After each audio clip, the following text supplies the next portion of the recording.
Sobat sekalian, pernahkah Anda bertemu dengan seseorang pertama kali dan cara memandangnya begitu merendahkan Anda? Pernahkah Anda bertemu dengan seseorang yang wajahnya ingin menerkam Anda dan begitu mengintimidasi? Pernahkah Anda bertemu seseorang dalam pertemuan bisnis dan muka yang Anda ketemu itu tidak bersahabat, seperti muka mau ngajak berantem? Pernahkah Anda bertemu seseorang yang nada bicaranya dan sambutannya kepada Anda seolah-olah Anda tidak penting? Tentu pada umumnya setiap orang pernah mengalami pengalaman tersebut. Itu suatu pengalaman yang tidak mengenakan. Kalau tidak kuat, Anda bisa down atau patah semangat, atau bisa jadi Anda memendam amarah di dada untuk membinasakan orang tersebut. Baru-baru ini saya mendapat cerita dari seorang teman bahwa suatu saat dia ada janji bertemu dengan seseorang untuk pertemuan bisnis. Awalnya bertemu adalah dalam suatu grup Telegram untuk suatu perkara properti. Yaitu ada seorang bapak yang menulis bahwa dia perlu berbicara dengan seseorang yang paham tentang masalah kondotel. Dikarenakan naluri untuk mencari pekerjaan dan juga membangun jaringan, maka teman saya menghubungi orang tersebut secara pribadi. Orang tersebut mau bertemu untuk berdiskusi masalah kondotel. Teman saya itu berada di Jakarta dan orang tersebut berada di Bogor. Karena ekspektasi bahwa orang ini kemungkinan bisa dijadikan calon klien, maka teman saya membayar harga datang jauh-jauh dari Jakarta ke Bogor. Direncanakan bertemu di sebuah kedai kopi di mall. Sesampai di tempat, teman saya langsung menuju orang tersebut dan dia disambut dengan muka tidak bersahabat dan muka ngajak berantem. Tidak sopan gayanya. Teman saya datang tidak disambut baik padahal dia yang mengajak bertemu dan butuh saran. Teman saya mencoba untuk bersikap positif dan memperkenalkan diri. Namun orang tersebut dengan nada tinggi berkata, "Anda ahli tidak di bidang kondotel? Saya hanya perlu orang yang ahli." Teman saya minta diceritakan permasalahan apa yang dihadapi baru bisa beritahu solusinya. Namun kata-katanya tidak enak didengar, ditambah muka yang tidak bersahabat dan seolah-olah seperti jagoan kota Bogor. Kebetulan saat itu teman saya sedang berpuasa, jadi mungkin kehabisan energi, jadi bisa lebih sabar. Tetapi sudah mulai naik nada suaranya. Karena keinginan untuk mencari peluang sebagai calon klien baru, teman saya coba bertahan dengan bersikap baik. Dan akhirnya dia mendapat kesan kalau orang ini bukan orang baik. Dan teman saya pamit pulang dengan sopan, dengan baik-baik. Namun sesampai di rumah, teman saya mengingat kembali kejadian tersebut. Sepertinya karena sesudah berbuka puasa mungkin ya, jadi sudah ada tenaga. Baru kemudian dipenuhi amarah hatinya. Dia marah dan marah. Teman saya merasa kalah dan merasa menyesal kenapa tidak memarahi dan meninggalkan orang tersebut saja. Dalam kemarahannya dia berpikir suatu saat akan mengirim preman untuk mencari orang tersebut. Kemudian dia pukulin tembok di rumah. Bam, bam, bam. Sobat sekalian, untung teman saya tersebut berdoa dan bertanya solusinya kepada Tuhan mengatasi rasa amarahnya. Kemudian saya serius bertanya kepada teman saya tersebut, bagaimana caranya supaya kamu tidak merasa kalah ketika bersabar? Bagaimana kamu bisa merasa tidak kalah ketika kamu menguasai diri untuk tidak marah dengan orang tersebut? Berikut adalah tips yang diberikan teman saya itu dalam perkumpulan batinnya melawan amarah besar di dadanya. Yang pertama, usahakan pikiran Anda fokus pada sasaran yang besar. Usahakan pikiran Anda fokus pada sasaran yang besar. Pikiran kita harus dilatih untuk lebih memikirkan sasaran-sasaran yang akan kita capai. mimpi-mimpi yang akan kita raih di masa depan. Orang-orang demikianlah yang tidak akan terganggu oleh gangguan-gangguan kecil dalam hidupnya.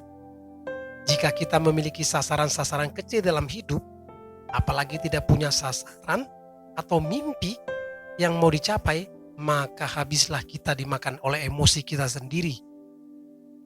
Ketika kita kehilangan sasaran yang akan kita capai di masa depan, maka kita gampang diombang-ambingkan oleh situasi. Dalam kasus yang teman saya alami tersebut, bodoh sekali dia jika terpancing dan akhirnya lebih marah dari orang tersebut. Jangan-jangan orang yang dengan muka garang dan mau menerkam teman saya tersebut, serta dengan cara berbicara yang tidak sopan itu sedang ada masalah dengan istrinya. Atau mungkin dia sakit jiwa. Atau mungkin dia habis dimarahin sama orang lain atau bosnya dan dilampiaskan ke teman tersebut. Atau mungkin dia sedang kehabisan duit, jadi gampang emosi, pusing. Jadi yang bermasalah itu adalah orang yang mengintimidasi tersebut, bukan teman saya. Namun tips ini sangat menenangkan hati saya.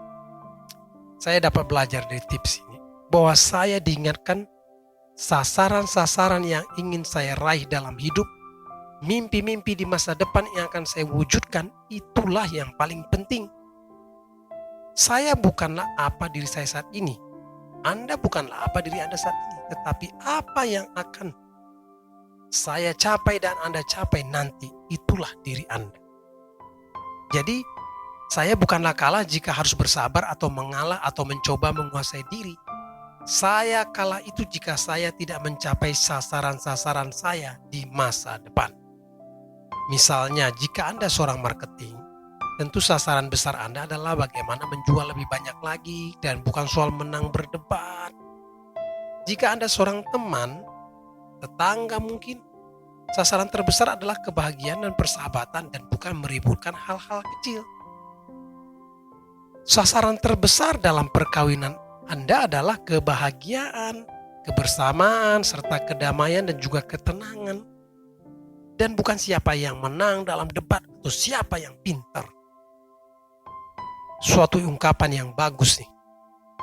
Dia bilang begini, ini ternyata ungkapan dalam militer. Jauh lebih baik kalah dalam pertempuran dan memenangkan perang daripada menang dalam pertempuran namun kalah dalam perang. Jadi jauh lebih baik kalah dalam pertempuran urusan-urusan kecil tapi memenangkan seluruh perang. Ya, mungkin waktu zaman penjajahan dulu mungkin Belanda menang di satu kampung. Oh, tapi kan kita menang satu Indonesia. Kira-kira begitu. Kita merdeka. Yang kedua, tips dari teman saya itu yang saya pelajari adalah katakan pada diri sendiri ketika situasi frustrasi, marah itu mengancam dan hati kita mau marah juga. Katakan pada diri sendiri, apakah hal ini benar-benar penting? Jadi Anda harus selalu berkata dalam setiap situasi, apakah hal ini benar-benar penting? Sebelum kita terpancing marah karena sikap orang lain yang merendahkan kita dengan raut wajahnya yang mengajak berantem atau tatapan matanya yang merendahkan atau perkataannya yang merendahkan Anda, baiklah kita bertanya pada diri sendiri terlebih dahulu, apakah cukup penting untuk marah pada orang ini? Cara yang tepat untuk mengatasi rasa frustrasi karena persoalan kecil dan juga situasi-situasi yang mengganggu seperti pertengkaran dan permusuhan adalah dengan pertanyaan, apakah ini benar-benar penting? Ternyata hal ini terbukti sekitar 90% benar-benar mujarab. Ingatkan diri Anda selalu bahwa yang benar-benar penting adalah sasaran-sasaran besar Anda. Mimpi-mimpi Anda di masa depan mau jadi apa Anda, itulah yang terpenting. Tips yang ketiga, mendengarkan musik yang menenangkan. Tips ini adalah urutan berikutnya yang teman saya lakukan untuk menenangkan hati dari situasi yang mengganggu terus-menerus di hati dan pikirannya. Dan tips ini juga saya juga praktekkan, belajar mendengarkan musik-musik yang menenangkan. Tips yang keempat adalah berolahraga atau melampiaskan amarah Anda pada samsak tinju. Boleh juga tuh dipukul ya. Atau berteriak sekuatnya. Boleh tuh mungkin kalau ada rumah yang kedap suara. Mungkin hal ini bisa jadi pilihan berikutnya. Namun ini hanya sementara menurut saya. Karena kita bisa lega dengan berolahraga atau memukul sesuatu benar-benar lega. Saya juga praktekkan kadang. Namun saat sendiri bisa teringat lagi akan situasi tersebut. Ingat lagi dan menjadi marah lagi.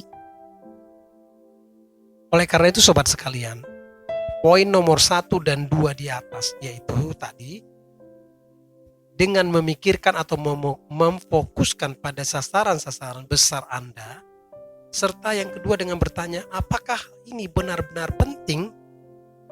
Menurut saya poin ini sangat-sangat perlu untuk dipraktekkan. Dan saya sudah praktekkan, itu sangat membantu saya.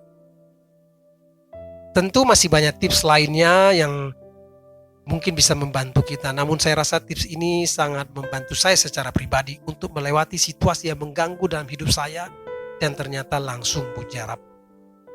Demikianlah tips sukses hari ini, sobat sekalian. Kiranya Anda coba praktekkan supaya hasilnya Anda rasakan dan Anda berbahagia. Selamat hidup berkelimpahan. God bless.